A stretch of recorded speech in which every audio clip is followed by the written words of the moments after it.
Hello everyone and welcome back to my YouTube channel. Today I'm sharing another entry as inspiration for the current Hello Bluebird Color Challenge 2. Therefore I'm using the Flying High stem set from Hello Bluebird, one that also needed some more attention.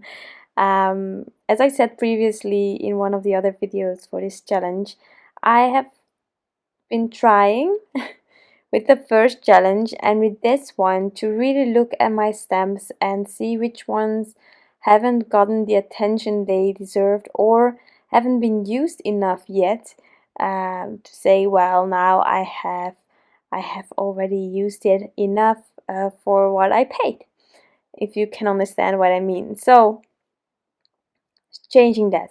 In this case, I have noticed that I only made one card with this amazing stamp set. So I needed to change something about that. And so I'm doing that today. Also, this is for the May challenge from Hello Bluebird.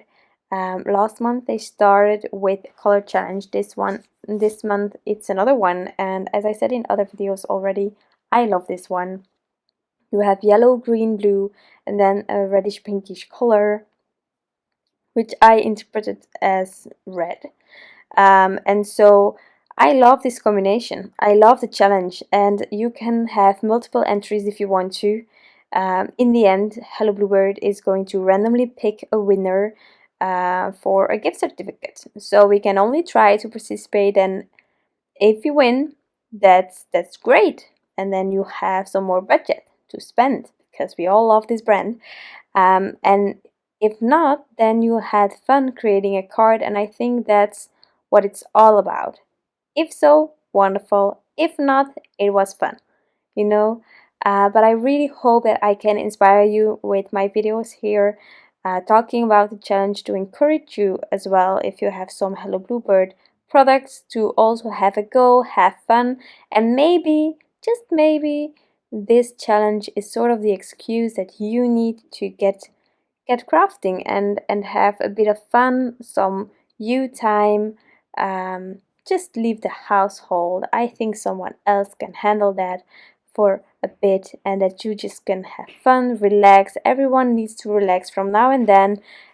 This world is really rushed. I noticed it the last weeks a lot. There is a lot to do, and it's important to sometimes say to yourself, now it's a bit of me time. And I know that's not always an option, but if you can, try to make the time for yourself, because it's really important to take care of yourself. So challenge here. Love the color scheme. If you have not enough time to participate this time, then sure, there is still also the option to just take this as inspiration, and the moment you have a bit of time for yourself, just have fun with this color palette. And next month there will be another challenge, and if not this challenge or next challenge, maybe, just maybe, you have some time for the one afterwards. So just for that, I really wanted to encourage you, and I hope that this inspiration can help you as well. So for the coloring, Copic Markers, my preferred way of coloring since a few years. If you want to revisit the color combinations that I used, there is always my blog post where I try to list all of the combinations. And if you check them out for my other entries, then you will see that the red, yellow, green, it's quite similar. Some I don't have to change. Sometimes I have to add a marker because the image is quite big. Sometimes I don't need all of the markers because the images are quite tiny. So therefore there is a bit of a change in between, but not a lot.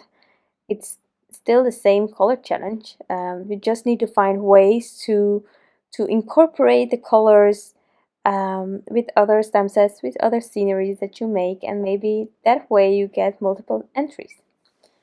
So here on the basket, of course, I'm using browns. That's not the color challenge, but you can use more than just the color of the challenge. It's just mainly, or the featured colors, you know. So the critters definitely will get a normal color for them. I also grab towards colors that I love using, combinations that I use all the time, that I know they work, which is something that I find is handy. I don't think that each time you need to switch up your markers and try to reinvent things. You can if you want to, but if you just love a specific green combination and just have fun with that combination, I think that is also really important. Now, just in case you're wondering, the paper that I'm using is Transotype Perfect Coloring Paper, which is a great paper for alcohol markers. It's not great at all for water, but it's great for alcohol markers, and I also love ink blending on it. It's not easy necessarily if you're new to it. It's less forgiving than other papers, but it's gorgeous once you get a hang of it. Start light, build up from there.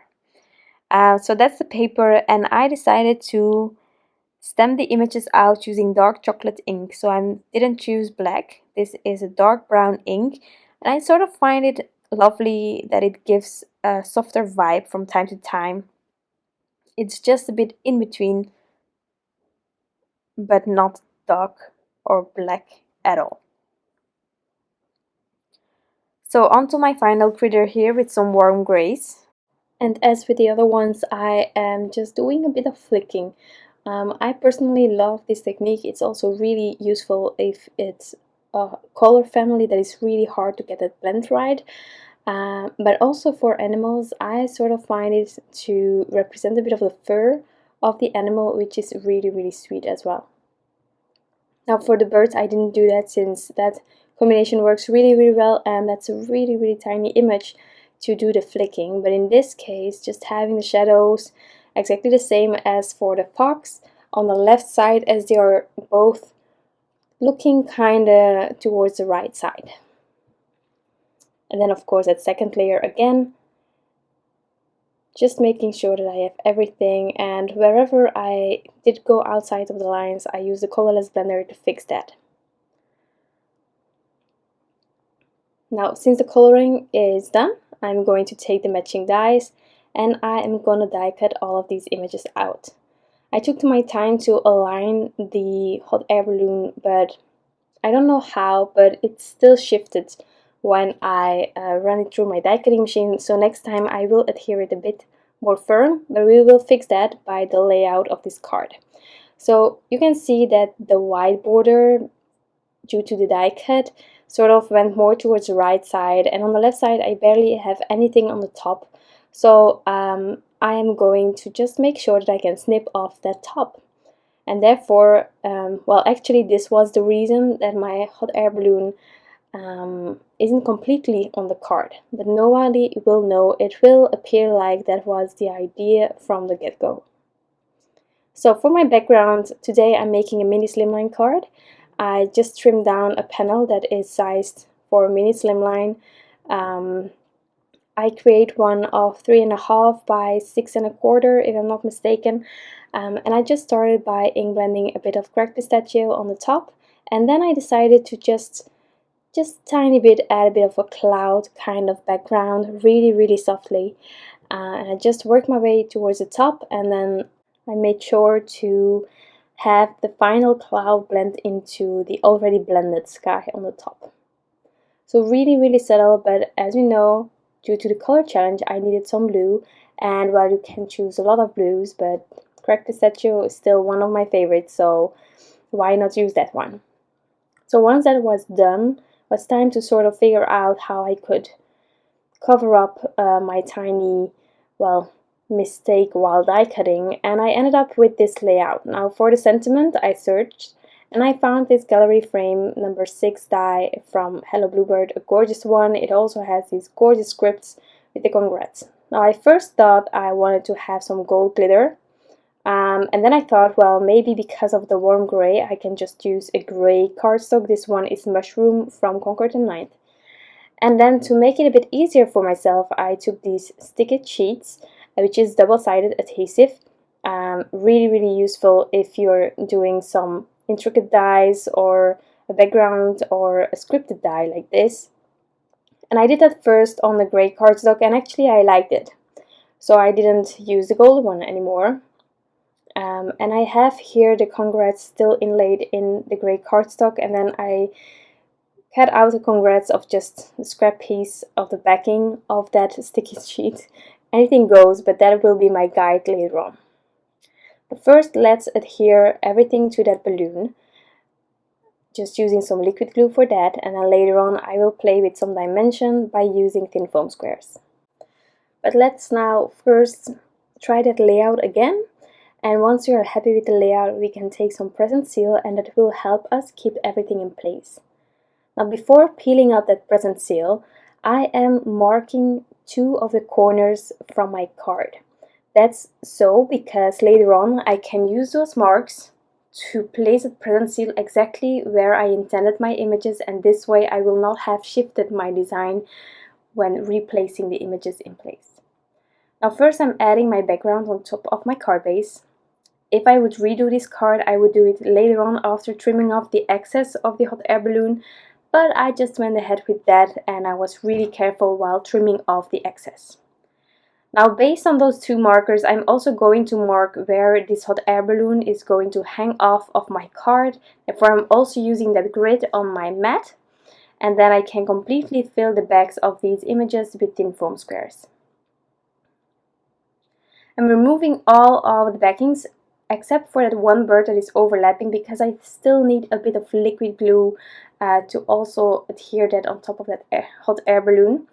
So I'm now peeling off everything, and everything is exactly in the place that I intended it to be. And now that one bird, and then we can trim off the excess where we don't have any adhesive, because some trimming machines like mine isn't really happy when there is some, well, foam squares or liquid glue on top of the area that they have to trim off. So I intend to, well, or I also always try to not have any adhesive there where I still need to trim it off.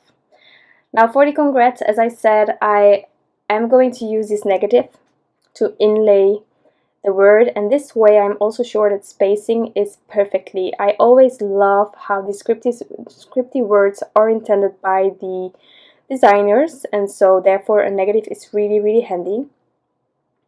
And then just to finish off the card, I'm going to add some heart sprinkles. You know it, these are my favorite embellishments, and these red ones go really well with the other red pinkish color that we used on this card. So therefore I just gathered a few, and once I was happy with placement, I adhered everything using some liquid glue.